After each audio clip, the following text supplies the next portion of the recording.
എല്ലാവരും അല്ലെങ്കിൽ ആരും ഇഷ്ടത്തിലല്ല ജീവിക്കുന്നത്. എല്ലാവരും ഇഷ്ടത്തിനാണ് ജീവിക്കുന്നത്.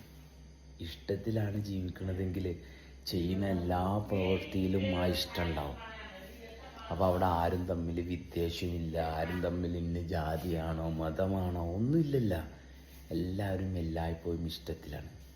മറിച്ച് ഇഷ്ടത്തിനാണെങ്കിലാണ് മറ്റുള്ളവരിൽ നിന്ന് പല വ്യത്യാസങ്ങളും ഉണ്ടാക്കിയെടുത്തിട്ട് നമ്മൾ ഓരോരുത്തരും അവനവൻ്റെ ഇഷ്ടപ്രകാരം അല്ലെങ്കിൽ എൻ്റെ ഇഷ്ടത്തിന് ഞാൻ ജീവിക്കും എന്ന് പറയുന്നത്. അപ്പോൾ നമ്മൾ നോക്കുമ്പോൾ എല്ലാവരും അവരവരുടെ ഇഷ്ടത്തിനാണ് ജീവിക്കുന്നത്.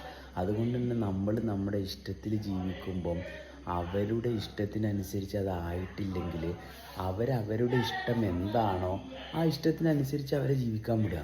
ചിലർക്ക് ദൈവത്തിനോടാവും താല്പര്യം, ചിലർക്ക് ഗുരുവിനോടാവും, ചിലർക്ക് മതത്തിനോടാവും, ചിലർക്ക് ക്യാഷ് ഉണ്ടാക്കാനാവും, ചിലർക്ക് ജോലിയോടാവും.